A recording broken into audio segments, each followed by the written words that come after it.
Hello students, a very warm welcome to all of you. उम्मीद करती हूँ आपकी सीयूईटी की प्रेपरेशन तो बहुत अच्छे से चल रही होगी और बहुत कम टाइम बचा है बच्चों। अच्छे से प्रैक्टिस कीजिए, अच्छे से रिवीजन करके ही जाइए। Okay, so without wasting any time let's begin with psychology mock discussion. Question number one: which of the following is the period of transition from supernatural explanations for mental illness to natural and medical explanations? Options are Dark Ages, Middle Ages, Age of Reason and Enlightenment, and Industrial Revolution. तो पहले के ज़माने में क्या होता था? इन dark ages and middle edges जो mental illness है उसका रीज़न या तो सुपरस्टिशियस एक्सप्लेनेशंस दिए जाते थे या रिलीजियस एक्सप्लेनेशंस दिए जाते थे। स्टूडेंट्स जो लोग हैं वो बहुत ज़्यादा अंधविश्वासी थे, तो इसलिए वो बोल देते थे कि इसमें तो भूत आ गया है, या ऐसे सुपरस्टिशियस थे लोग। So there were not proper medical explanations for mental illness.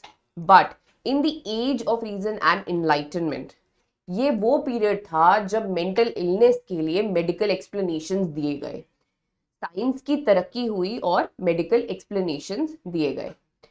Talking about industrial revolution, industrial revolution इसमें किस चीज पे फोकस किया गया? टेक्नोलॉजिकल एडवांसमेंट पे। So the correct option is C.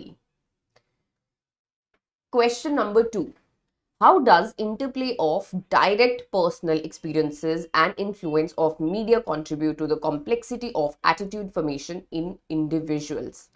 Options पढ़ लेते हैं। A option: direct personal experiences solely shape attitudes, rendering media influences negligible. Media influences overpower the effect of direct personal experiences in shaping attitudes. Both direct personal experiences and media influences independently shape attitudes without intersecting. Independently कह रहे हैं यहाँ पे, ठीक है। अब D option पढ़ते हैं। Direct personal experiences and media influences interact, okay, interact to form a multifaceted foundation for attitude development. अब एटीट्यूड फॉर्मेशन होता कैसे है? एटीट्यूड फॉर्म होने के लिए there is a use of modelling technique, reward, री एंड सो इन सब टेक्निक्स का यूज होता है। अब स्टूडेंट्स, डायरेक्ट जो पर्सनल एक्सपीरियंस होता है वो बहुत ही क्रूशल होता है। Okay, it is very crucial in the attitude formation. And when we talk about media contribution, it gives a vast perspective. Vast information and perspective. तो इस वजह से क्या होता है, पर्सनल एक्सपीरियंसेस और वास्ट पर्सपेक्टिव्स के बाद एक इंसान का एटीट्यूड फॉर्मेशन होता है। So direct personal experiences and media influences, they interact to form a multifaceted foundation for attitude development. So the correct option is D. Now question number 3. The skill to handle a variety of tasks and effectively negotiate the complexity of everyday life is a key aspect of dash intelligence.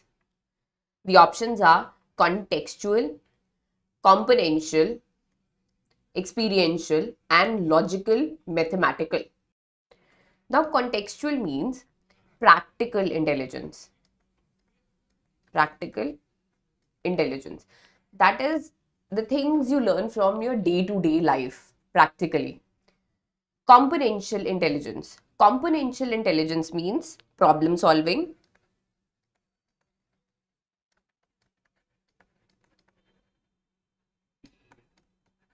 and critical thinking.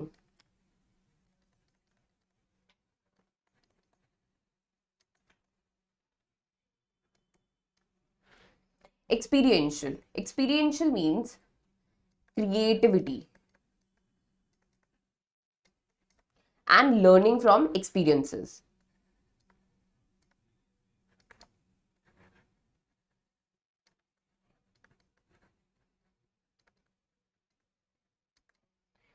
And when we talk about logical and mathematical, that means a person who has a logical brain. These are the people who are mathematicians or engineers. But here we are talking about the skill to handle a variety of tasks and effectively negotiate the complexities of everyday life. So that is contextual, that is practical intelligence. Question number 4. According to Morris, what is the type C personality prone to? Options are depression, cancer, hypertension, coronary heart disease. Now, Morris said that type C personality people are very patient and very cooperative. They know how to suppress the negative emotions. और वो easily अपने जो negative emotions हैं, उनको गुस्सा आ रहा है, उनको बुरा लग रहा है, उसको suppress कर लेते हैं और बहुत ही patiently बात करते हैं. वो गुस्सा express नहीं करते. तो ऐसे लोग जो होते हैं वो they are prone to which problem, which disease? That is cancer. Okay, so correct option is C. Question number 5. Raj donates blood to local hospital every few months because he knows it can save lives. Into which category can his regular donations be classified? Options are pro-social behavior, self-serving altruism, personal interest, communal contribution. Now, students, what is pro-social behavior? ऐसा behavior जिसमें एक इंसान का कोई self interest नहीं होता है. So, एक इंसान जो है कुछ भी एक्शन करता है तो वो दूसरे की मदद के लिए करता है. Self serving altruism. Self serving altruism means एक इंसान का मोटिव छुपा होता है उसके एक्शन के पीछे. वो किसी की मदद कर रहा है, या तो उसका कुछ इंटरेस्ट है या फिर उसका कुछ मोटिव है. Personal interest. पर्सनल इंटरेस्ट मतलब अगर एक इंसान किसी की हेल्प कर रहा है, उसका कुछ पर्सनल फायदा छुपा है, उसका पर्सनल इंटरेस्ट है. Communal contribution. Communal contribution is a type of pro-social behavior, but it is less specific. But in the question, we are talking कि राज जो है वो blood donate करता है just to save lives. That means कि उसका कोई भी personal interest नहीं है. So that is a pro-social behavior. So correct option is A. Question number 6. What conclusion can be drawn from the correlation of 0.25 per siblings reared apart? Options are strong genetic influence on intelligence, great impact of environment on intelligence, no correlation between genetics and intelligence, negative effect on intellectual development. So students, अगर siblings हैं और वो अलग अलग environment में grow हुए हैं तो जो उनका correlation है that will be 0.25. मतलब उनमें जो similarities हैं वो बहुत कम होंगी, जो इनकी intelligence है वो बहुत कम correlate करेगी. So that means कि जो हमारा इन्वायरमेंट है वो बहुत इंपॉर्टेंट रोल प्ले करता है. So the correct option is that there is a great impact of environment on intelligence. Okay. Question number 7.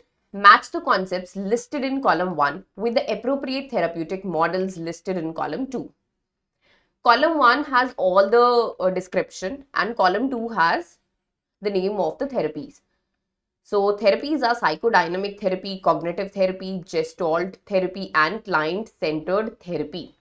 Let's read the therapy, the definition of the therapy. First is the therapy technique involves the therapist guiding the client to confront and challenge the irrational beliefs that lead to psychological distress. So students, which therapy deals with the distress a person is suffering from irrational beliefs?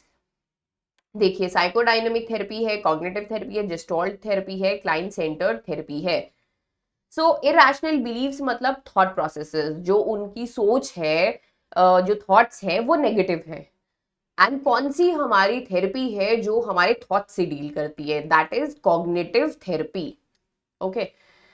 Second one is the therapist and client work together to discover the client's intrinsic ability to heal themselves through a strong empathic and genuine relationship.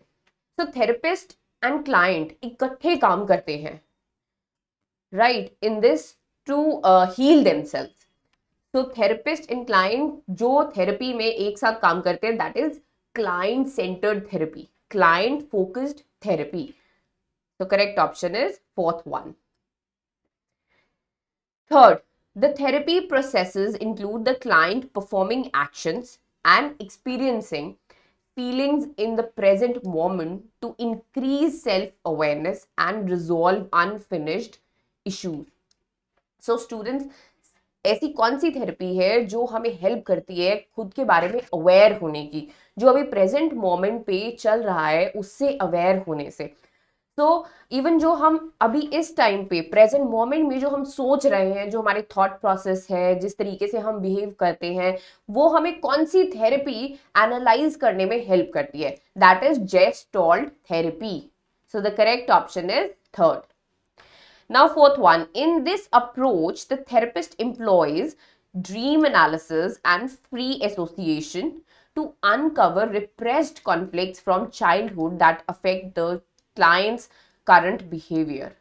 So, एक ही option बचा है, that is psychodynamic, and psychodynamic he resolve करती है conflicts जो इंसान ने childhood में experience किए हो या उसकी वजह से कॉन्फ्लिक्ट्स हुए हो, है ना। तो जो भी चाइल्डहुड कॉन्फ्लिक्ट्स हैं, जो भी इश्यूज हैं, that is helped by psychodynamic therapy to resolve that issue. Okay, so students, which is the correct option? The correct option is B. Okay, so coming on to another question, that is 8. In dash, the patient's cognitive abilities such as memory, attention, executive functions are strengthened through various exercises and activities. Options are social therapy, psychoeducation, cognitive training and behavioral therapy. So students, question क्या है? एक patient है, उसकी cognitive ability, for example thinking, attention, ये सब चीजों को हमें improve करना है। तो उसके लिए कौन सी हमारी थेरेपी है जो हमें हेल्प करती है? Now see, social therapy helps us in interpersonal relations. Interpersonal जो हमारे रिलेशंस है वो इंप्रूव करने में हेल्प करती है, इंटरपर्सनल स्किल्स को इंप्रूव करती है। साइको एजुकेशन मतलब अगर एक पेशेंट को कुछ प्रॉब्लम है तो उसको एक्सप्लेन किया जाता है कि उसको क्या प्रॉब्लम है। So that is called psychoeducation, providing the information to the patient or to the client that whatever he is dealing with. So that is called psychoeducation. Cognitive retraining, that is to deal with cognitive abilities. हमारी जो thinking process है, जो हमारा attention है, उसको अच्छे से improve करने के लिए हेल्प करती है। Talking about behavioral therapy helps to modify our behavior. So कोई भी हमारी बुरी आदत है उसको हमें इम्प्रूव करना है, वो होती है behavioral therapy से। So students, यहाँ पे हम बात कर रहे हैं पेशेंट की cognitive abilities, that is memory, attention, executive functions, ठीक है, वो strengthen किए जाते हैं with the help of cognitive retraining. Okay, so correct answer is C. Now coming on to the 9th question, how does stress affect the immune system? अब stress हमारा कैसे हमारे इम्यून सिस्टम पे इफेक्ट डालता है? Option A, by always strengthening its response to pathogens, by having no impact on white blood cell count, by increasing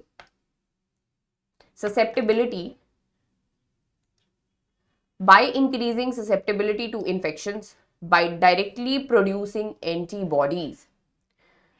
so स्टूडेंट्स, क्या करता है?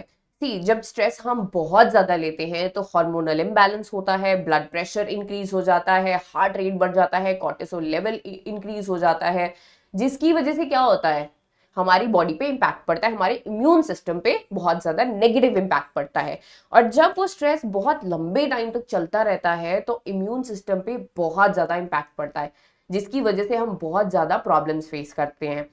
तो bye increasing susceptibility to infections, तो जैसे ही इम्पैक्ट हमारे इम्यून सिस्टम पे पड़ता है तो we get susceptible to infections, तो हमें ज्यादा बीमारियां हो सकती हैं, डिजीजेस लग सकती हैं। So the correct option is C. Question number 10. Arrange the steps in correct sequence for the implementation of aversive conditioning. Options are: aversive stimulus is consistently associated with the unwanted behavior. A behavior that needs to be decreased is identified. The patient is informed about the consequence of the unwanted behavior. The patient experiences the aversive stimulus as a consequence of the unwanted behavior. The intensity of the aversive stimulus is adjusted to ensure it is effective but not harmful. Now, what is aversive conditioning? Students, इसमें क्या होता है, एक unwanted stimulus associate कर दिया जाता है with unwanted behaviour. For example, एक बच्चा है, अब वो अपने खिलौनों को मुंह में डाल लेता है और उसकी मदर चाहती है कि वो बार बार इस खिलौने को मुंह में ना डाले. तो वो क्या करेंगी, कुछ खिलौने पे ऐसा लगा सकती हैं जो थोड़ा कड़वा हो, जो बच्चे को ना पसंद आए, सो दैट वो खिलौना जो है वो मुंह में डालना बंद कर दे. सो इससे क्या हुआ, अब बच्चा खिलौना मुंह में डालना बंद कर देता है. So that is called aversive conditioning, जब हम अनवांटेड बिहेवियर के साथ अनवांटेड स्टिमुलस ऐड कर देते हैं. सो हम अब देखते हैं कि इसकी करेक्ट सीक्वेंस क्या है. That is behaviour that needs to be decreased is identified. सबसे पहले तो हम बिहेवियर देखते हैं कि जो हमें हटाना है. सो this is the first. Now the patient is informed about the consequence of the unwanted behavior. Patient को क्या किया जाता है, क्लाइंट को हम बताते हैं कि इसके consequences क्या हो सकते हैं. This is second. Now the intensity of the aversive stimulus is adjusted to ensure it is effective but not harmful. अब हम स्टूडेंट सी, अब खिलौने के ऊपर अगर उस बच्चे की मदर कुछ लगाती हैं तो वो बहुत ज्यादा नहीं लगा देंगी, है ना, वो थोड़ा सा कुछ ऐसा लगा देंगी जो बच्चे को ना अच्छा लगे. So intensity of the aversive stimulus is adjusted to ensure it is effective but not harmful. So this is third. Now the aversive stimulus is consistently associated with the unwanted behaviour. This is fourth. तो aversive stimulus जो है वो associate किया जाता है with unwanted behaviour. अब क्या होता है students, now the patient experiences the aversive stimulus as a consequences of the unwanted behaviour. अब जो बच्चा है या कोई पेशेंट है वो एक्सपीरियंस करता है ये एवर्सिव स्टिमुलस जो उसको बिल्कुल भी पसंद नहीं आता, उसकी वजह से क्या करता है, वो अपना बिहेवियर चेंज कर लेता है. So this is fourth. So option A is correct. This is fifth one. Okay. Let me just write it again. This is fifth. So A is the correct option. Question number 11. Ria, a university student, is experiencing high levels of stress and anxiety due to upcoming exam. अब रिया को बहुत ज्यादा stress हो रहा है, anxiety हो रही है because of exams. She often feels overwhelmed, leading to procrastination and lack of focus. अब उससे फोकस भी नहीं हो पा रहा और वो क्या करती है, डिले करती रहती है कि नहीं कल से पढ़ूंगी, परसों से पढ़ूंगी. So now considering Ria's situation and the therapeutic approaches, which therapy would be most appropriate to address her immediate needs and what specific techniques from this therapy could be beneficial? अब जो नीचे therapies दे रखी हैं options में, उनमें से कौन सी ऐसी therapy है जो appropriate है? So let's read the option A. Humanistic therapy, emphasizing self-actualization through unconditional positive regard and empathy. Humanistic therapy में स्टूडेंट्स, एक जो इंसान है वो खुद को एक्सप्लोर करता है, अपने पोटेंशियल को एक्सप्लोर करता है, अपनी स्ट्रेंथ्स को काउंट करता है और इंप्रूव करता है. Cognitive behavioural therapy, in this a person improves his thought process and behavior. Okay, so this is a technique like cognitive restructuring to challenge and change negative thought patterns and behavior. जो negative thoughts है या behavior है उसका modification होता है. Gestalt therapy focusing on increasing self-awareness, modifying behavior and immediate experience through role playing. Option D, Gestalt therapy emphasizing self-actualization through unconditional positive regard and empathy. So students see Gestalt therapy में क्या होता है, present moment पे जो इंसान feel कर रहा है, जो एक्सपीरियंस कर रहा है, उसके बारे में वो उसको एनालाइज करवाया जाता है, जो उसकी प्रेजेंट फीलिंग्स है, जो थॉट प्रोसेस है. So basically it deals with self acceptance and self awareness. Okay. और क्वेश्चन में हम बात कर रहे हैं कि रिया को बहुत ज्यादा स्ट्रेस हो रहा है एग्जाम्स की वजह से, जिसकी वजह से उसको बहुत ज्यादा प्रेशर फील हो रहा है, and because of that she lacks focus to concentrate on her exams, और उसको वो डिले करती जा रही है. तो ऐसे सिचुएशन में हम कौन सी थेरेपी यूज करते हैं? तो स्टूडेंट्स, ऐसे सिचुएशन में हम कॉग्निटिव बिहेवियरल थेरेपी यूज करते हैं. ये बहुत ही इंपॉर्टेंट थेरेपी है जिसमें हम इंसान के जो थॉट प्रोसेस है या बिहेवियर है उसको मॉडिफाई करने की कोशिश करते हैं. So correct option is B. Question number 12. According to Jung's typology, which of the following characteristic defines introverts? Options are: they prefer to be alone and outgoing. Option B, they are energetic and shy. Option C, they prefer to be alone and are shy. Option D, they are prone to depression. So जंग ने क्या कहा introverts के बारे में? उसने कहा ऐसे लोग जो इंट्रोवर्ट्स होते हैं वो प्रेफर करते हैं अकेला रहना, और वो होते हैं बहुत शाय. So correct option is C. Question number 13.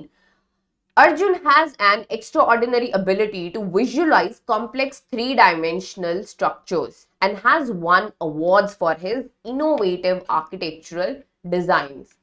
He is also adept at advanced calculus and spatial reasoning. Which of the following terms most accurately describes Arjun? Options are intelligent, talented, gifted and very intelligent. Students, अब ऐसी situation है कि Arjun has an extra ordinary ability और वो हर field में बहुत अच्छा कर रहा है, राइट. आर्किटेक्चरल डिजाइन में बहुत ज्यादा इनोवेटिव है और एडवांस कैलकुलस आता है उसको, and he is very good in special reasoning. So ऐसे बच्चों को हम गिफ्टेड कहते हैं. So correct option is C. Question number 14. Obsessive compulsive disorder. So OCD is best described as, options are: experiencing intense, uncontrollable fears about social situations, the presence of persistent unwanted thoughts and repetitive behaviors, undergoing severe mood swings from depression to elevated moods, having a preoccupation with cleanliness and order without any repetitive behaviour. अब OCD होता क्या है? और OCD students मैंने बहुत बच्चों को बोलते हुए सुना है. कुछ भी हो जाता है तो मैंने बहुत बच्चों को सुना है कि यार मुझे तो ओसीडी है, मैं तो हाथ बार बार धोती रहती हूँ. मुझे ओसीडी है, मैं क्रीम बहुत बार लगाती हूँ अपने हाथों पे. या मुझे सफाई बहुत पसंद है तो मैं बार बार हर चीज़ साफ करती रहती हूँ. जो चीज़ साफ भी हो उसको भी मैं, मुझे परफेक्ट चाहिए चीजें. तो मैंने ऐसे बहुत सारे लोगों को बोलते हुए सुना है. तो वो खुद ही बोलते हैं इनफैक्ट कि मुझे तो एक ओसीडी है. सो ये बहुत ही फेमस सा डिसऑर्डर है. इसमें क्या होता है कि अनवांटेड थॉट्स आते हैं एंड इंसान को रेपिटेटिवली एक ही एक्टिविटी करने की नीड फील होती है. फॉर एग्जाम्पल, अब किसी को लगता है उसके हाथ बहुत गंदे हैं तो वो बार बार हाथ धोता है. किसी को लगता है कि कोई चीज़ साफ है बट फिर भी गंदी लग रही है, ये बेडशीट अच्छे से क्यों नहीं बिछी है, या कपड़े ऐसे क्यों पड़े हैं, ऐसे नहीं होने चाहिए. सो जो बार बार रेपिटेटिव बिहेवियर है और अनवांटेड थॉट्स लगातार जो आते रहते हैं, that is called OCD. So correct option is B. Question number 15. Which of the following is characterized by the abnormal intensity of a natural agent? Options are natural disasters, psychological disorder, pandemic and diseases. So students, ऐसा कौन सा phenomenon है जिसमें जो intensity होती है बहुत ज़्यादा abnormal होती है? So ऐसा जो phenomena होता है उसकी जो consequences होते हैं वो बहुत ज़्यादा severe होते हैं. So correct option is A, natural disaster. अब नेचुरल डिजास्टर कुछ भी हो सकता है, फ्लड्स हो सकते हैं, साइक्लोन्स हो सकते हैं, या अर्थक्वेक हो सकता है। आपने देखा होगा कि उसकी इंटेंसिटी बहुत ज़्यादा एबनॉर्मल होती है और लार्ज स्केल पे डिस्ट्रक्शन कॉज करती है। सो the correct option is A. Now question number 16. Which of the following is the key component of cognitive behavioral therapy for stress management? Options are suppressing negative emotions, identifying and challenging stress-inducing thoughts, exclusively using medication to manage stress, avoiding social interactions. अब cognitive behavioral therapy में होता क्या है? For example, if a person is having very negative thoughts and negative emotions, negative belief system, so उसके जो thoughts हैं उसको modify किया जाता है, या उसका behavior है उसको modify किया जाता है. So which of the following is the correct option? So suppressing negative emotions ये तो cognitive therapy में नहीं होता है. Identifying and challenging stress-inducing thoughts, yes, this is done. Option C, exclusively using medications. C, students, cognitive behavioral therapy में medications तो use नहीं किए जाते हैं, so this is not an option. And D, avoiding social interaction, this is also not an option because social interactions को avoid तो नहीं किया जाता. Okay, so correct option is B. Coming on to question number 17.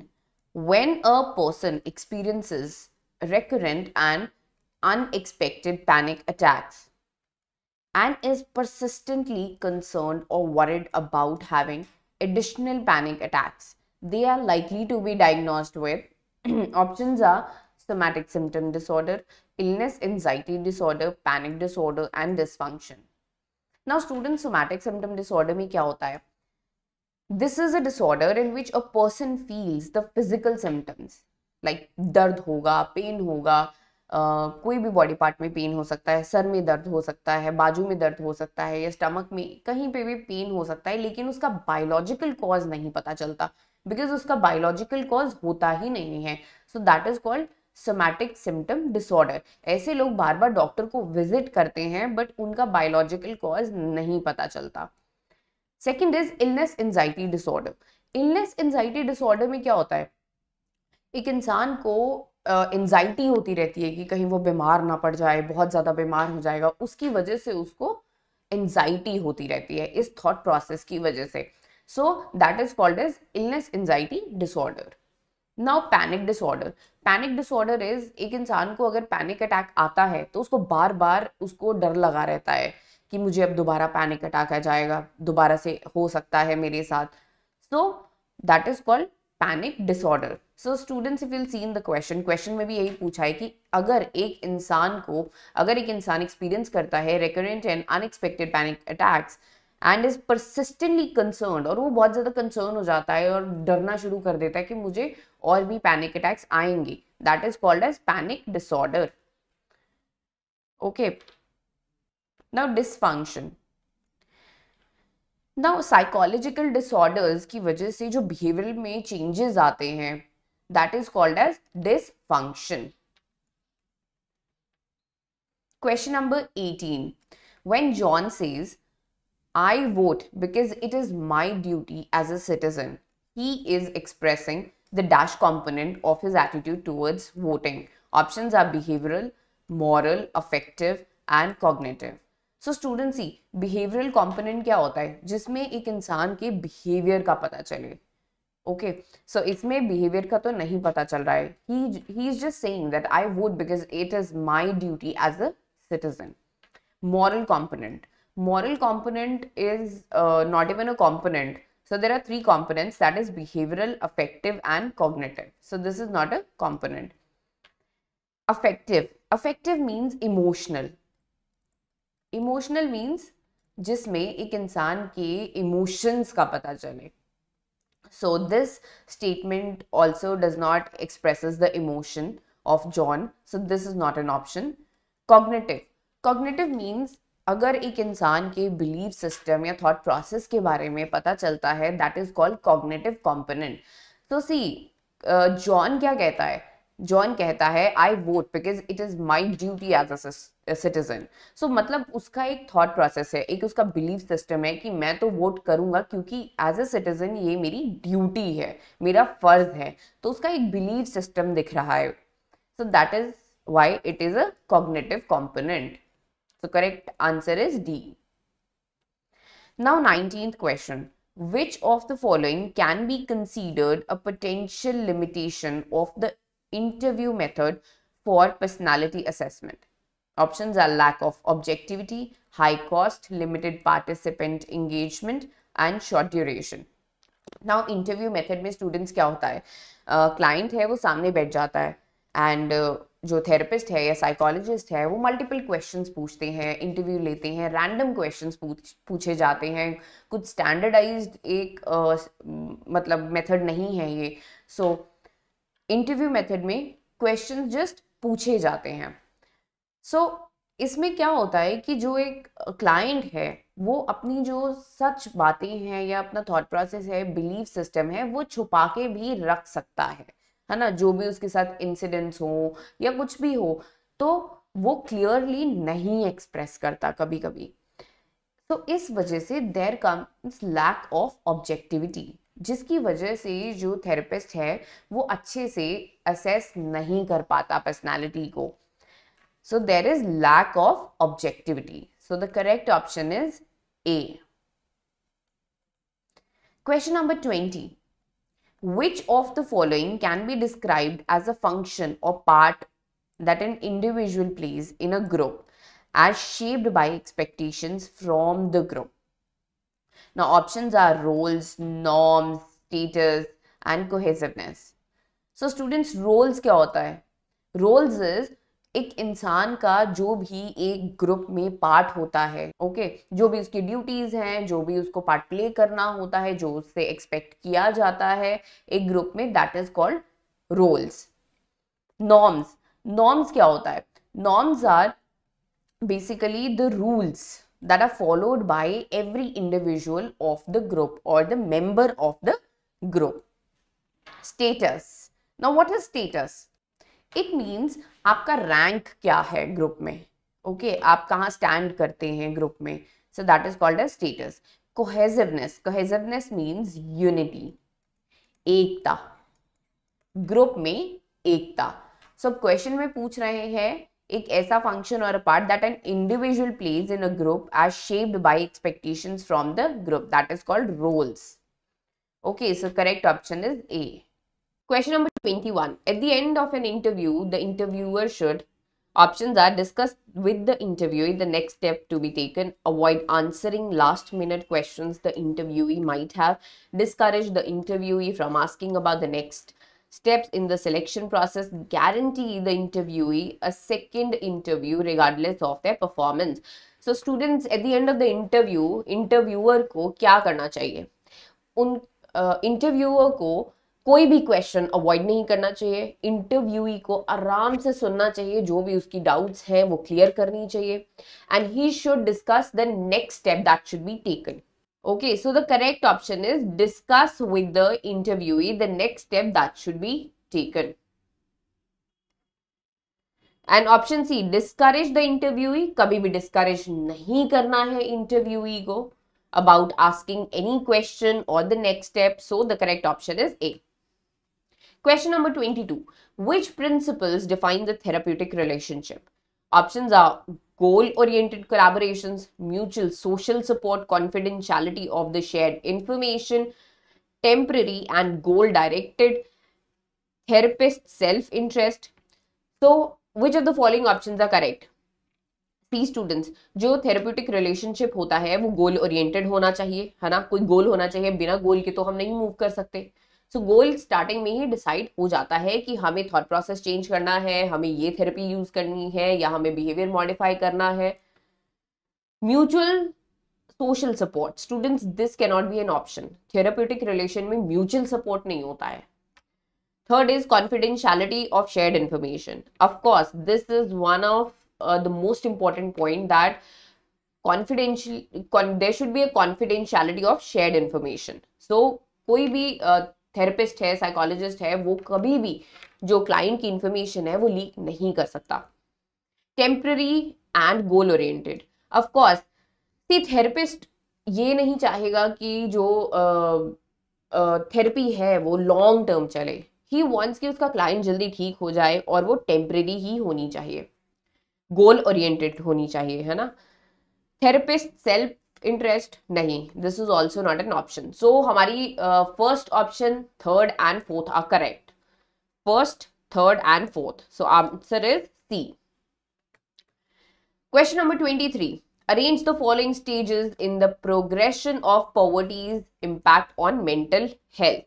Options देख लेते हैं हम इसको क्या करना है, हमको स्टेजेस में इसको अरेंज करना है।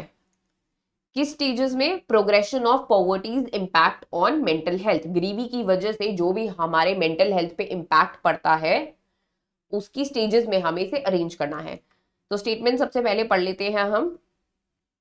Development of stress and anxiety, exposure to poor living conditions, feeling of helplessness and despair, social isolation and stigma, limited access to mental health resources.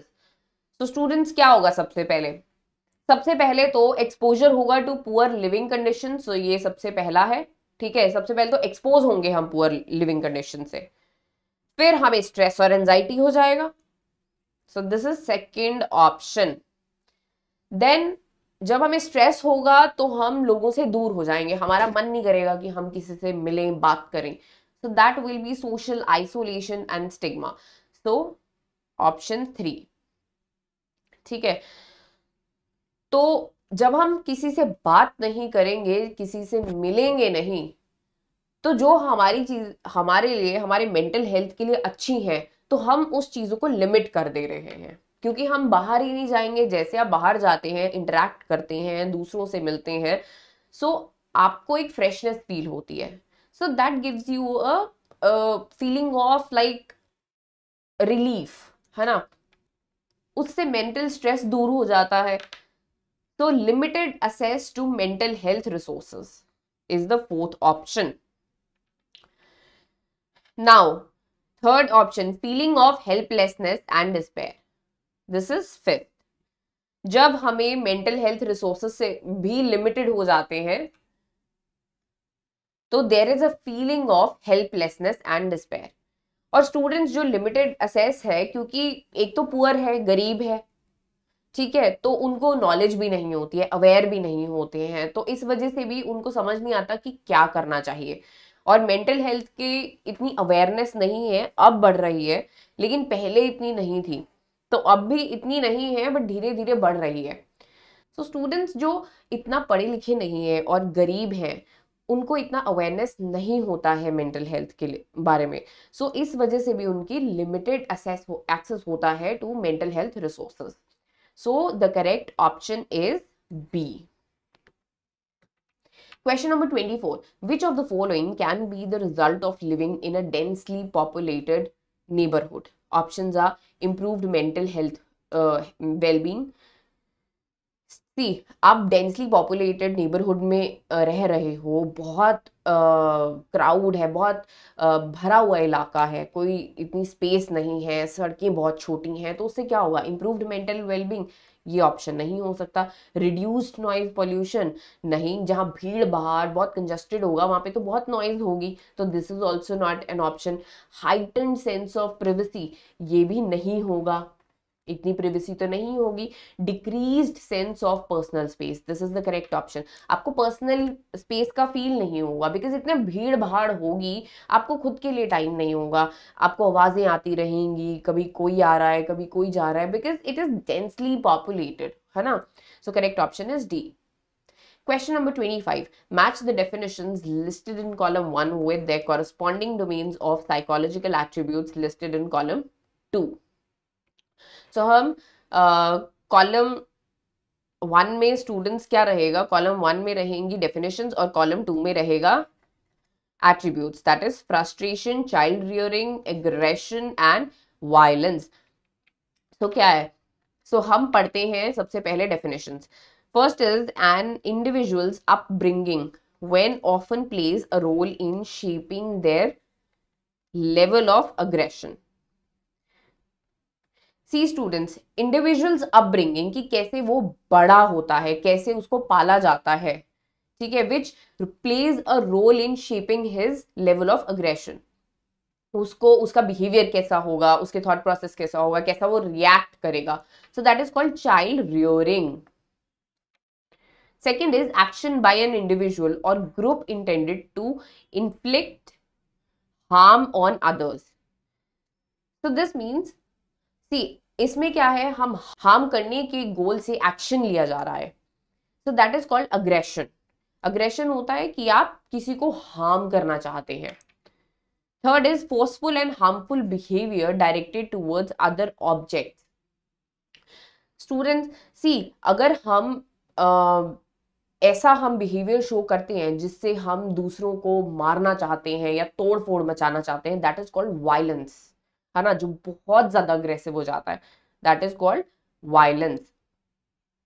Fourth is an emotional state that emerges when an individual is hindered from achieving a desired goal. See, एक ऐसी state, अगर एक इंसान for example एक student है, उसके marks अच्छे नहीं आए, उसने पढ़ाई तो बहुत की लेकिन उसके मार्क्स अच्छे नहीं आए, तो वो बहुत इरिटेट हो जाएगा और वो बहुत लो फील करेगा, बहुत फ्रस्ट्रेटेड फील करेगा।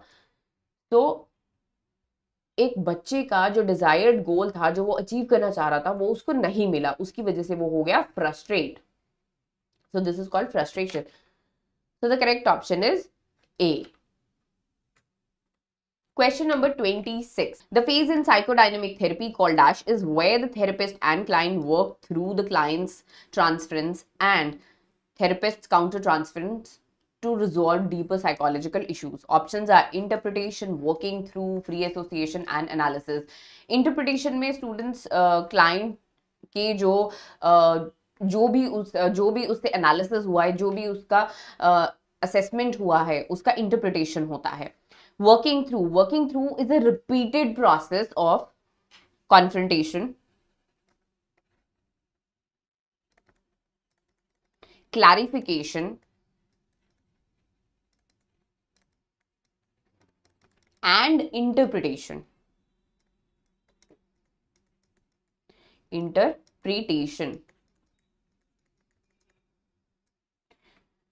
फ्री एसोसिएशन में जो अनकॉन्शियस कंटेंट्स हैं उसको रिजॉल्व किया जाता है।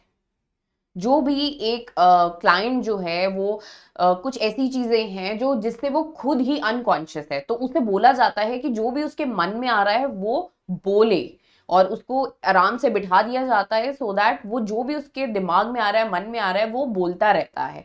उससे क्या होता है, जो थेरेपिस्ट है वो एनालाइज करता है कि उसके जो अनकॉन्शियस कंटेंट्स हैं उससे वो कैसे अफेक्ट हो रहा है। And analysis is basic analysis of a behavior or thought process. So this is analysis, किसी भी चीज का analysis करना। So जो क्वेश्चन में पूछ रहे हैं, that is the phase in psychodynamic therapy. एक साइकोडायनेमिक थेरेपी में ऐसा कौन सा फेज है जिसमें क्लाइंट और थेरेपिस्ट काम करते हैं to resolve the deeper psychological issues. तो स्टूडेंट्स रिपीटेड जो कॉन्फ्रंटेशन, क्लैरिफिकेशन और इंटरप्रिटेशन का टेक्निक है, that is working through. Working through एक ऐसा प्रोसेस है जो रिपीटेड प्रोसेस है, बार बार पूछा जाता है क्लाइंट से, और उसकी जो भी प्रॉब्लम्स हैं, थॉट प्रोसेसेस हैं, उसके बारे में पूछा जाता है, एंड फिर जो थेरेपिस्ट है वो इंटरप्रेट करता है। Okay, so correct option is B. Question number 27. Which of the following is not typically a sign or symptom of stress? Options are increased heart rate, improved concentration, mood swings, difficulty sleeping. तो ऐसा इनमें से कौन सा है जो stress का symptom नहीं है? देखिए, जब स्ट्रेस होता है हार्ट रेट तो बढ़ता ही है, इम्प्रूव्ड कॉन्सेंट्रेशन डिक्रीज हो जाती है ना, तो this is the correct answer. Mood swings, जब स्ट्रेस होता है तो मूड स्विंग्स भी होते हैं और सोने में भी प्रॉब्लम होती है, तो this is also correct, but B is not typically a sign of stress. Question number 28. Which of the following types of stress sources is characterized by minor daily irritations. So options are traumatic events, life events, hassles and physical challenges. ऐसे कौन से stress हैं, ऐसे कौन से तरह के stress हैं जिससे हमें माइनर डेली इरिटेशंस होते हैं? सो ट्रोमैटिक इवेंट्स में तो स्टूडेंट्स डेली इरिटेशंस नहीं होते हैं, लाइफ इवेंट्स में भी नहीं होते हैं, हैसल्स होते हैं। हैसल्स ऐसी चीज, ऐसे स्ट्रेस है जो डेली लाइफ में हमें इरिटेट करते हैं। ओके, फॉर एग्जाम्पल काम का स्ट्रेस और हेल्थ का स्ट्रेस, तो these are the minor daily irritations. So correct answer is C. Question number 29. What is one major limitation of using observation and interview methods in behavioral analysis? Options are: they can be easily automated using technology. They provide immediate and objective results. The observer's presence may influence the person's behavior. They do not require the observer to interpret the data.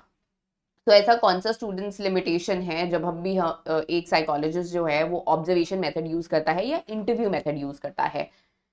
तो first तो option नहीं हो सकता, वो automated नहीं हो सकते using technology. Immediate and objective results भी नहीं मिलते हैं। Observers presence may influence persons behaviour. Yes, this is correct. अगर कोई आपको ऑब्जर्व करे तो आप एकदम से कॉन्शियस हो जाएंगे। सो ऑफ कोर्स कोई आपको ऑब्जर्व कर रहा है तो उसका आपके ऊपर इम्पैक्ट तो पड़ेगा। So observer's presence may influence the person's behaviour. D भी ऑप्शन देख लेते हैं। They do not require the observer to interpret the data. This is also incorrect because see they require an observer to interpret the data, है ना। Observer की जरूरत तो होती ही है अगर डेटा इंटरप्रेट करना है। So correct option is C. Question number 30. Match the domains of psychological attributes listed in column 1 with the corresponding definitions listed in column 2. अब कॉलम 1 में क्या क्या ऑप्शंस दिए हुए हैं? Agreeableness, neuroticism, psychoticism and self efficacy. So students, इसमें से which of the following is the correct option? तो सबसे पहले हम पढ़ेंगे डेफिनेशंस, ठीक है, then we'll match with the column 1. So first is the believe in one's ability to succeed in specific situations और अकम्प्लिश टास्क. स्टूडेंट्स, एक इंसान की believe system to succeed in specific task, अगर आप सोचते हैं कि ये तो चीज मैं कर ही लूंगा या मैं कर ही लूंगी, ये तो मैं बहुत परफेक्ट तरीके से आराम से कर लूंगी, कोई भी सिचुएशन आए, है ना, तो अगर आप ऐसे सोचते हैं कि आप सक्सीड कर जाएंगे, आप हार नहीं मानेंगे, that is called self efficacy. Okay, so now coming on to the second one, the tendency to experience negative emotions easily such as anger, anxiety or depression. so एक इंसान जिसकी टेंडेंसी है कि वो नेगेटिव इमोशंस फील कर सकता है, एकदम से उसको गुस्सा आ जाता है, एकदम से एंजाइटी हो जाती है, डिप्रेशन हो जाता है, टेंशन हो जाती है, तो ऐसे लोगों का जो बिहेवियर है that is neurotic. So answer second is the correct option. Third point, the degree to which a person is cooperative, warm and sympathetic. एक इंसान जो कि बहुत ज्यादा कोऑपरेटिव है, वार्म है और सिंपैथेटिक है, दैट इज कॉल्ड अग्रीएबलनेस. तो ऐसे लोग जो बहुत ज्यादा कोऑपरेटिव होते हैं वो बहुत अग्री कर जाते हैं दूसरे के पॉइंट ऑफ व्यू से, दूसरे की हेल्प करने के लिए. सो first is the correct option. Now last one, the personality trait characterized by aggressiveness, interpersonal hostility and lack of empathy. Students, ऐसे लोगों में psychotic behavior होता है, so psychoticism is the correct option. So the correct option is A. Moving on to another question. Which of the following professionals is most likely to exhibit bodily kinesthetic intelligence? Options are scientists, mathematicians, ballet dancers, and lawyers. अब bodily kinaesthetic intelligence होती क्या है? This is that intelligence जो लोग बहुत freely move कर सकते हैं, बहुत ज्यादा फ्लेक्सिबल होते हैं. तो the correct option is dancers, बेले dancers. Question number 32. Which of the following does an individual with schizophrenia experience when they report hearing voices that comment on their actions or sometimes tell them what to do? अब इसमें क्या हो रहा है, एक schizophrenia का patient है, वो क्या आवाजें सुनता है, ठीक है, उसको अजीबोगरीब आवाजें आ रही हैं. तो let's see the options. Tactile hallucinations, auditory hallucinations, visual hallucinations, or olfactory hallucinations. So students, tactile hallucinations क्या होता है? Tactile hallucinations तब होते हैं जब इंसान को लगता है कि उसको कोई टच कर रहा है, ठीक है, स्किन पे फील होता है या कुछ फील होगा कि कोई टच कर रहा है. ऑडिटरी hallucinations होते हैं जब कुछ अजीबोगरीब आवाजें सुनने लगती हैं. विजुअल hallucinations मतलब जो चीज नहीं भी प्रेजेंट है वो भी दिखने लग जाती हैं, ठीक है, किसी को दिखने लग जाए कुछ और असली में वो प्रेजेंट ही नहीं है, तो that is called visual hallucinations. Olfactory hallucinations. Olfactory students is related to nose. So अजीब सी स्मेल आनी शुरू हो जाती है और ऐसी स्मेल एग्जिस्ट नहीं करती है, बाकी लोगों को किसी को नहीं स्मेल आती है, बट सिर्फ जो सफर कर रहा है olfactory hallucination से उन्हीं को आती है. So the correct option is auditory hallucinations. Question number 33. Individual differences in human functioning can be observed in various psychological dimensions, including dash, dash, and dash. Options are intelligence, creativity, personality, height, weight, eye color. C is age, gender, nationality, and D is income, occupation, education level. So students, psychological dimensions कौन से हैं? See income, occupation, education level, age, gender, nationality, height, weight, eye colour are not the psychological dimensions. Psychological dimensions है intelligence, creativity and personality. So answer है A. Question number 34. Which of the following is a key characteristic of projective test used in psychological assessment? Options are they measure specific cognitive skills like memory and calculation. Option B, they involve answering straightforward questions about personal preferences and habits. Option C, they use ambiguous stimuli to elicit responses that reveal hidden aspects of personality. Option D, they require individuals to perform physical tasks under observation. So अब projective test में क्या होता है, एक आपको stimuli दिया जाता है जिसको आपको फिर बोला जाता है कि जो भी आपके मन में आ रहा है या जो भी आप प्रेडिक्ट कर सकते हैं आप वो बताइए, कोई स्टोरी बताइए या बताइए आप क्या देख रहे हैं, है ना. So it is an ambiguous stimuli so that आप जो भी उसके बारे में बोलेंगे उससे आपकी पर्सनालिटी रिवील होगी, राइट. जो भी एक इंसान के जो भी डीपर प्रॉब्लमेटिक एस्पेक्ट्स होते हैं या अनकॉन्शियस प्रॉब्लम्स होती हैं, जो अनकॉन्शियस कंटेंट्स होते हैं, उसको रिवील करने के लिए प्रोजेक्टिव टेस्ट्स यूज किए जाते हैं. So they use ambiguous stimuli to elicit responses that reveal hidden aspects of the personality. So correct option is C.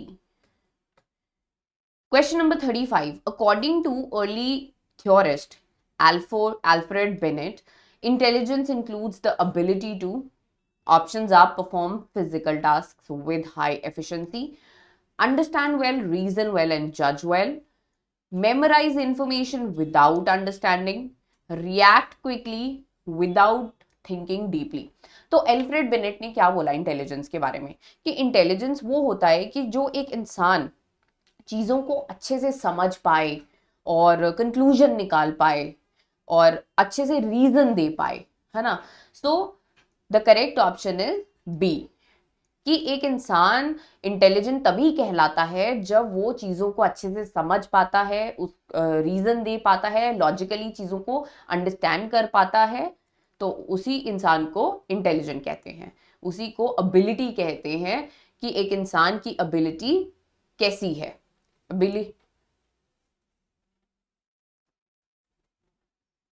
Question number 36, which aspect which three question number 36, which three aspects constitute Sternberg's triarchic theory of intelligence?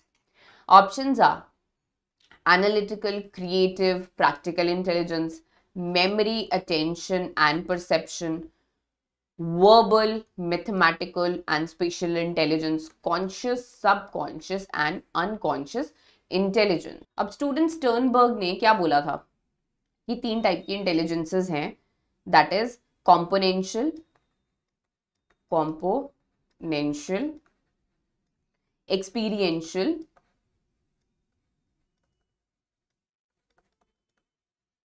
And contextual. So analytical को क्या कहते हैं हम? Componential, creative को experiential and practical को contextual. Okay, so correct option is A. Question number 37. According to Sternberg's triarchic theory of intelligence, which type of intelligence is primarily involved in generating novel solutions and to new problems? Options are analytical intelligence, creative intelligence, practical intelligence or logical intelligence. Students see, एक इंसान जिसमें ability है, जो नई problems वो face कर रहा है या अनयूजुअल सिचुएशंस को फेस कर रहा है, वो इंसान अगर अपनी जो ऑलरेडी एग्जिस्टिंग नॉलेज है उसको यूज करके वो नई प्रॉब्लम्स को इजीली सॉल्व कर लेता है ना, और उसमें काबिलियत है कि वो अनयूजुअल सिचुएशंस को हैंडल कर लेता है। So that is called as creative intelligence, कि वो इंसान क्रिएटिव है। ठीक है, सो उसमें क्रिएटिव इंटेलिजेंस हाई होती है, वो क्रिएटिव आइडियाज लेके आता है ऐसी प्रॉब्लम्स को सॉल्व करने के लिए, तो इसीलिए creative intelligence is high. So answer is B. Question number 38, how does creativity differ from intelligence? अब क्रिएटिविटी अलग चीज होती है और इंटेलिजेंस एक डिफरेंट चीज होती है। Let's see the options. Option A, creativity involves solving problems with existing knowledge, ये तो बात सही है। Whereas intelligence involves generating new ideas. See students, intelligence एक limited तो नहीं है ना, इंटेलिजेंस बहुत ही वास्ट चीज है। तो इंटेलिजेंस में आप डिफरेंट डिफरेंट इंटेलिजेंसेस को इंक्लूड करके ही हम समझते हैं कि एक इंसान जो है वो इंटेलिजेंट है। So it does not just involve generating new ideas, so this is incorrect. Second option, creativity is solely based on one's ability to perform well academically, whereas intelligence is not. This is also not the correct option. क्योंकि creativity को हम ये नहीं बोलते कि creativity वो है एक इंसान की काबिलियत कि वो अच्छे से perform करे और academics में अच्छे perform करे, है ना? So this is also incorrect. Option C, creativity involves generating novel ideas and valuable ideas. This is correct. Whereas intelligence involves the ability to learn, understand and apply information. Student, this is correct. है ना? Intelligence का मतलब क्या है? इंसान में इस चीज की काबिलियत कि वो अच्छे से समझ पाए, चीजों को याद रखे और अपनी जो इंफॉर्मेशन है उसको यूज करके अपनी प्रॉब्लम्स को सॉल्व करे। तो this is correct. D option भी पढ़ लेते हैं। Creativity and intelligence are the same. No, they are not the same. There is no difference. There is a huge difference between these two concepts. So correct option is C. Question number 39. Carl Rogers believed that individuals, options देख लेते हैं, individuals are driven by unconscious, sexual and aggressive drives. Students, ये Carl Rogers ने नहीं कहा था, है ना? So this is incorrect. Option B, naturally strive towards growth and fulfillment. Yes, this was said by Carl Rogers. Can only achieve personal development through strict discipline. No, this was also not said by Carl Rogers. Require negative reinforcement to correct undesirable behavior. This was also not said by Carl Rogers. So Carl Rogers ने कहा था कि इंसान में एक गोल को achieve करने की जरूरत होती है, उसकी जो ड्राइव होता है, ग्रोथ की ड्राइव, जो उसमें एक जरूरत to fulfil the goal, to achieve the goal is what was said by Carl Rogers. So B is the correct option कि एक इंडिविजुअल में नेचुरली स्ट्राइव करता है टूवर्ड्स ग्रोथ एंड फुलफिलमेंट, कि वो बेहतर होना चाहता है और अपनी जरूरतों को, अपने गोल्स को अचीव करना चाहता है, उसको पूरा करना चाहता है. So B is the correct option. Question number 40. What is the key characteristic of self-report measures in personality assessment? Options are they assess unconscious motives through ambiguous stimuli. See, ambiguous stimuli तो नहीं use होता है. This is used in projective tests, है ना? So this is incorrect.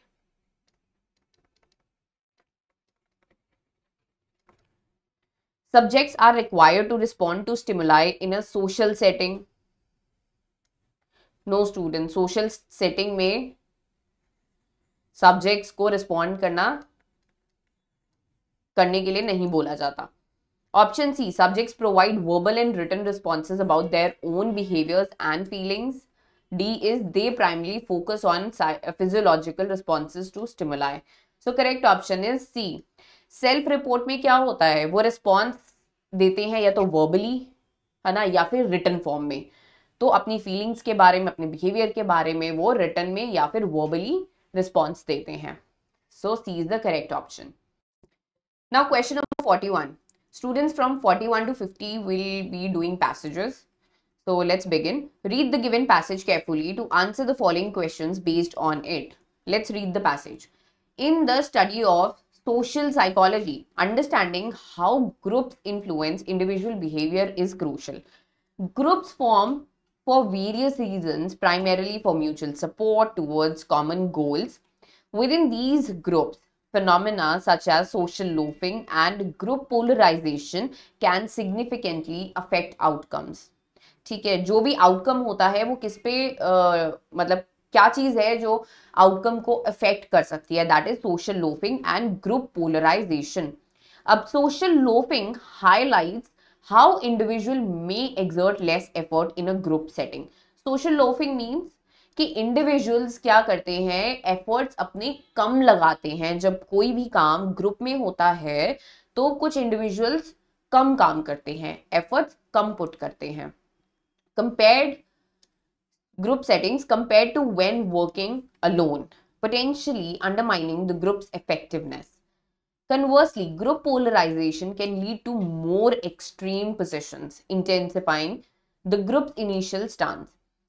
Conformity, another critical aspect, involves individuals altering their behaviors or opinions to align with group norms, even if they initially disagreed. Strategies to mitigate issues like social loafing include enhancing group cohesion and ensuring individual accountability, which can lead to improved performance and satisfaction within the group. So let's begin with the first question, students.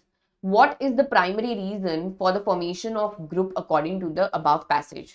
अब group formation किस कारण की वजह से होता है वो हमने इस पैसेज में पढ़ा है. Let's read the options. To follow societal norms, नहीं ये तो हमने नहीं पढ़ा कि ग्रुप फॉर्मेशन सोसाइटल नॉर्म्स की वजह से होता है.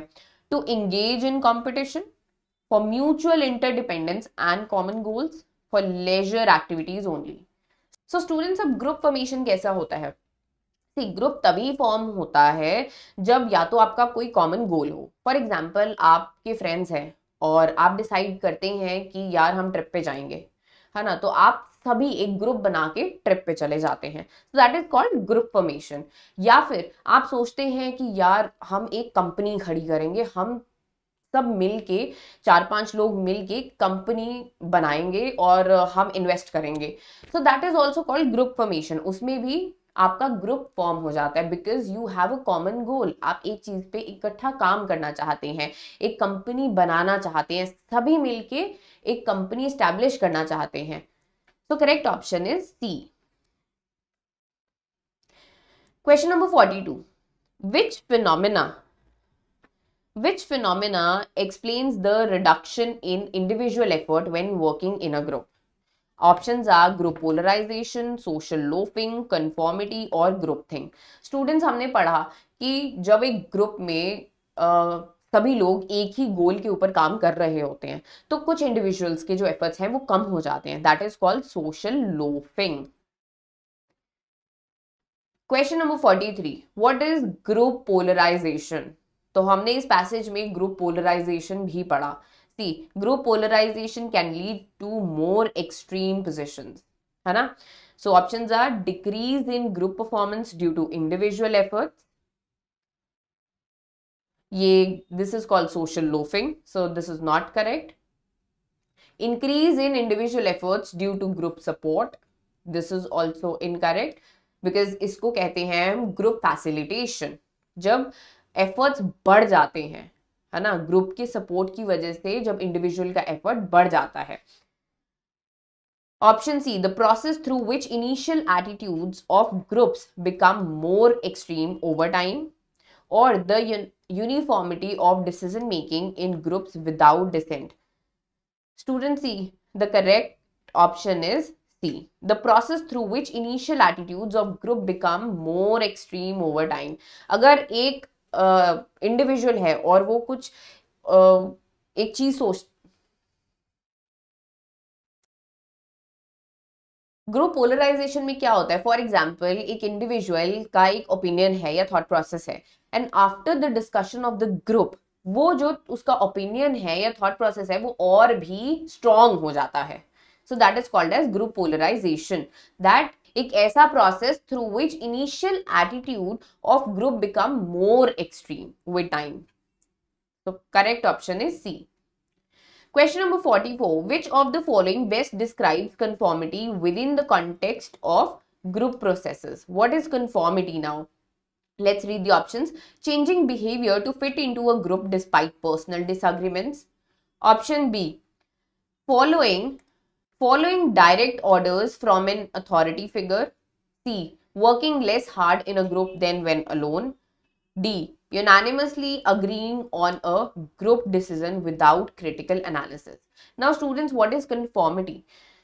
Conformity होता है कि अगर एक ग्रुप है और एक इंडिविजुअल है जिसका ओपिनियन मैच नहीं करता, बट वो उस जो ग्रुप का डिस्कशन है उस डिस्कशन में वो अपना ओपिनियन नहीं रखेगा just because he wants to fit in that group, और वो agree कर जाएगा ग्रुप के ओपिनियन से. So that is called conformity. That is changing behavior to fit into a group despite personal disagreements. So correct option is A. Question number 45. What strategy is suggested to reduce social loafing? अब social loafing को अगर हमें कम करना है तो हम क्या कर सकते हैं? Let's read the options. Increasing the group size, enhancing group cohesiveness and individual accountability, promoting competition between group members, encouraging conformity to group norms. Students, अगर हमें सोशल लोफिंग को रिड्यूस करना है, दैट मीन्स अगर हमें जो इंडिविजुअल एफर्ट्स है उसको इंक्रीज करना है ग्रुप में, तो हमें हर एक इंडिविजुअल के एफर्ट्स को काउंट करना पड़ेगा. उनके जो इनपुट्स हैं, जो उनका कॉन्ट्रीब्यूशन है उसको काउंट करना पड़ेगा इन अ ग्रुप. सो जिसकी वजह से जो इंडिविजुअल है वो अपने एफर्ट्स को इंक्रीज करेगा. So correct option is B, enhancing group cohesiveness and individual accountability. So let's see the first question of the passage. Which of the following is a crucial skill set for psychologists to develop? तो ऐसा कौन सा skill set है जो बहुत crucial है for psychologist? Let's read the options. Giving desired advice to the client for his daily situations. No students. Psychologist एक client को वैसी एडवाइस नहीं दे सकता जैसी वो चाहता है. तो एडवाइस तो बिल्कुल भी नहीं दे सकता. Option B, casual attitude so that the client can feel comfortable. No, psychologist cannot show a casual attitude towards the client. C, psychological testing skills. Of course, students, this is a very important skill. And this is a skill. Option D, ability to demonstrate sympathy towards the client. See, having an ability to show the sympathy is not a skill. Okay, so correct option is C. Question number 47. Which of the following is emphasized as an important aspect of professional psychology practice? So, कौन सा aspect of professional psychology practice is important? Let's read the options. To know about financial management. This is not an option because financial management is not an important aspect of professional psychology practice. Option B, to know about the ethical considerations of course students. See, बहुत ही ज़रूरी है एक psychologist को समझना कि वो अपनी ethics को फॉलो करे. वो एक अपने क्लाइंट की इंफॉर्मेशन को लीक नहीं कर सकता है और प्रोसेस स्टार्ट करने से पहले, कोई भी थेरेपी स्टार्ट करने से पहले वो क्लाइंट का कंसेंट लेता है और उसको एक्सप्लेन करता है कि पूरी थेरेपी में क्या होने वाला है, किस तरीके से होने वाला है, हर चीज़ एक्सप्लेन करता है. Option C, to know about political issues. Of course, this is not an important aspect of professional psychology practice. To know about few assessments test only. This is also incorrect. So correct option is B. Question number 48. Which of the following roles do observational skills play in a psychologist's professional toolkit? Students, observational skills तो बहुत important होते हैं psychologist के लिए, है ना? So what role these observational skills play in psychologist professional toolkit? Let's read. Option A, predicting future behaviors based on past interactions. C, enhancing diagnostic accuracy through non-verbal cues. Option C, increasing the speed of therapy sessions. D, directing the focus of group therapy discussions. So students, observation में psychologist जो है सिर्फ observe करता है अपने client को. So the role that observational skills play is it enhances his diagnostic accuracy और उससे मिलता है उसको proper data, real data. The correct option is B. That enhances the diagnostic accuracy through non-verbal cues because he is just observing the client. So B is the correct option. Option number 49. Which of the following describes the impact of psychologists on communities? अब psychologist का impact क्या होता है communities पे? Psychologists क्यों होते हैं ज़रूरी? Options are primarily focusing on individual financial gains. This is incorrect. Option B, contributing to the development of the community in general. Option C, enhancing community well-being through insight and support. D, direct involvement in decision making for the client. Student C, जो psychologist है वो एक better insight provide करते हैं और support करते हैं, emotionally लोगों को हेल्प करते हैं. They help to modify their thought process, behavior और उनको better understanding में help करते हैं about themselves and about in general. So C is the correct option. वो enhance करते हैं community की well-being through insight and support. So B is the correct option. Question number 50. Which of the following skill is noted for its importance in building effective relationship with the client? Options are empathy and active listening. B, time management skills. C, sympathy and good observational skills. D, sympathy and active listening. See, कौन सा ऐसा skill है जो बहुत ही important है in effective relationship? अगर एक psychologist को बहुत अच्छा रिलेशनशिप फॉर्म करना है अपने क्लाइंट के साथ तो क्या क्या चीज़ें ज़रूरी होती हैं? एक क्लाइंट को तो एम्पैथेटिक होना चाहिए और एक्टिव लिसनर भी होना चाहिए. साइकोलॉजिस्ट को बहुत ही ध्यान से सुनना चाहिए अपने क्लाइंट को और उसकी तरफ एम्पैथी भी शो करनी चाहिए. So A is the correct option. Okay students, thank you. We are done with the 3 mocks. है ना, हमने 3 मॉक्स बहुत ही अच्छे से डिस्कस किए हैं और उम्मीद करती हूँ आपका एग्जाम बहुत अच्छा होगा। जो भी लास्ट के 2-3 दिन बचे हैं, प्लीज़ अपनी रिविजन्स बहुत अच्छे से कीजिए और ज़्यादा टेंशन मत लीजिए, बहुत ज़्यादा स्ट्रेस मत लीजिए, बिकॉज स्ट्रेस से हमेशा चीज़ें खराब होती हैं। थोड़ा सा stress is fine. So good luck for your exams and do well, give your best.